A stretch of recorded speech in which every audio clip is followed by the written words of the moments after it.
Time to work on this guy. Okay, so this is a bracelet that I received.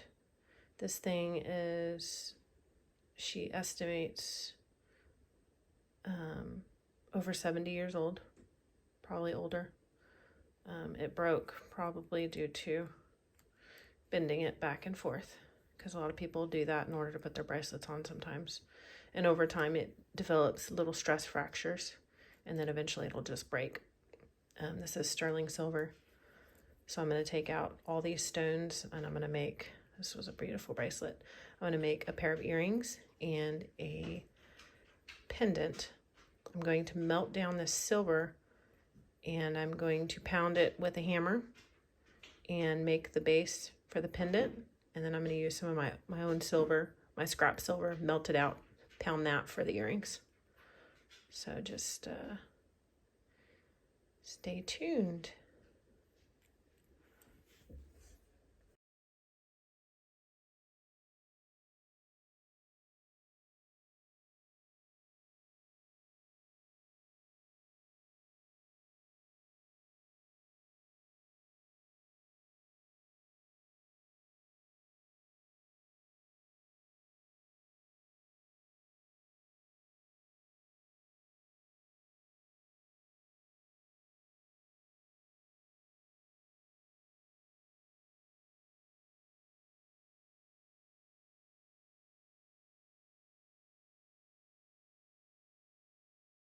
So what I'm doing here is I am aligning the joint right here.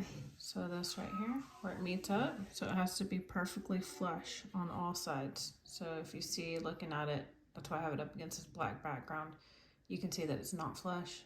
One side's up over the other. So you gotta bend the metal and get it to go flush. See that? And so then we look at this side too, and if you can see, it's not flush, it's kind of stepped a little bit. So then we're going to bend it and just kind of bend the metal to where it lines up. So then we check again, and it's still, it moved a little bit, because the next part in this is going to be soldering, and you want it perfectly flush.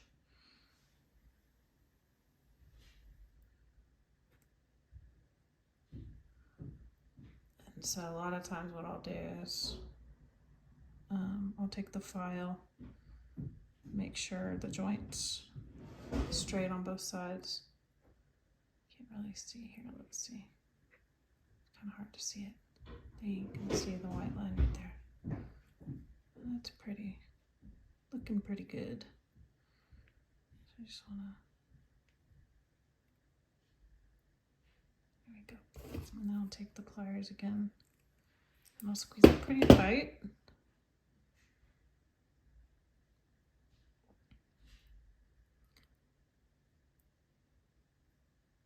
I'll check both sides. You want it to where you can't tell that it's so. There you go. Okay, so now it's ready to solder. So here we go. I'm gonna first clean this in my denatured alcohol to get any residue off, any oils. Dip it in there. You know, there was one time where I lit, so I light this on fire right here, okay? And then you can't even see it on fire because it burns so clean, but anyways, there was one time that I lit that on fire, and then somehow I lit my whole jar on fire and then burnt my hand trying to put the lid back on because I needed to snuff out the fire. Probably highly dangerous, but that was the only option at the time. Okay, so I'm looking at this and I see some light coming through that joint, so I'm just going to check it again, make sure it's good. Check both sides.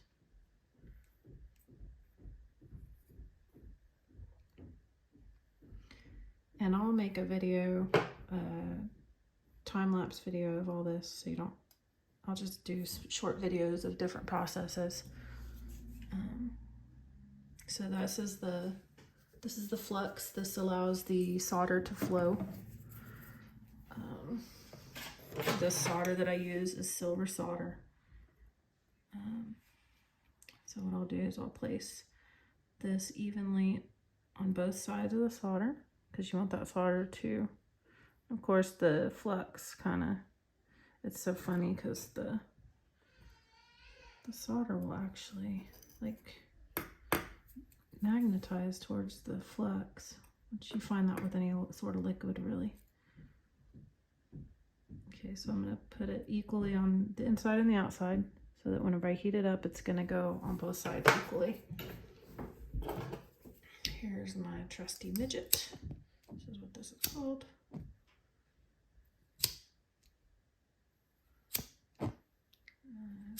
Give me a hard time.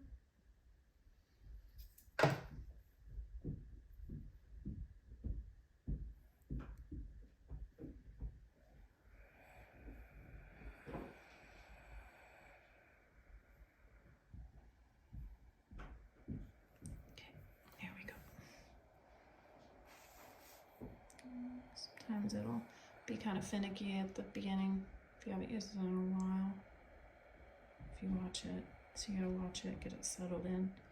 I'm gonna cut down the oxygen a little bit, cut down the propane, cut down the oxygen. See if it keeps going. There we go. That should be good.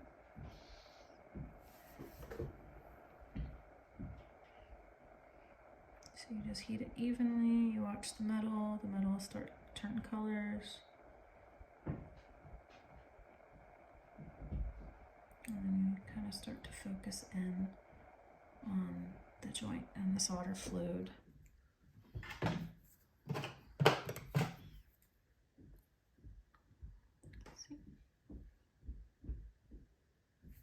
So there's the solder joint right there.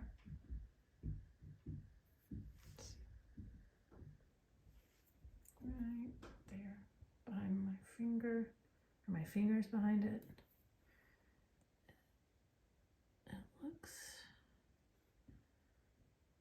It looks like it did not flow good on both sides.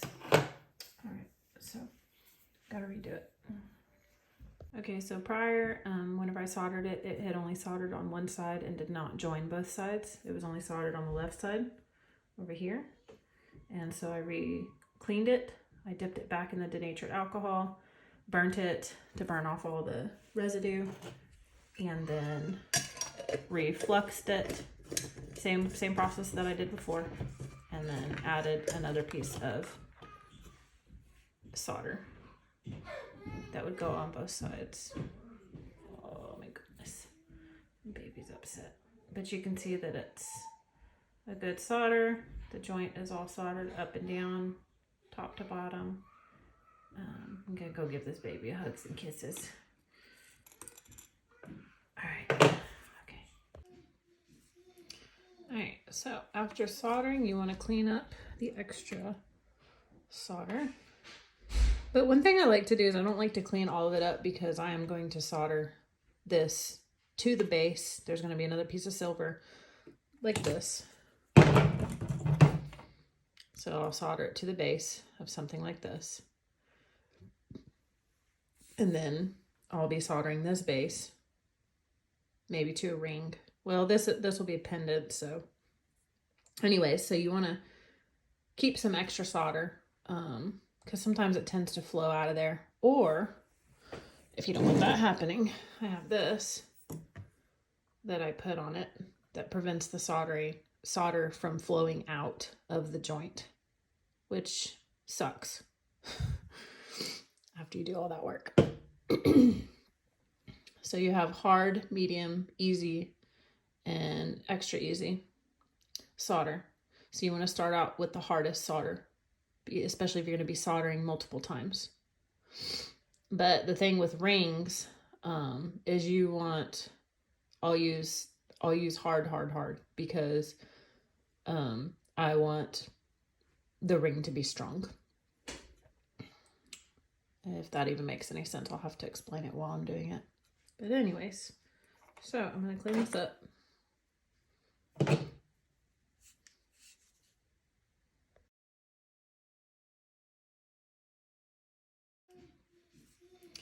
Alright, so after soldering, you want to clean up the extra solder.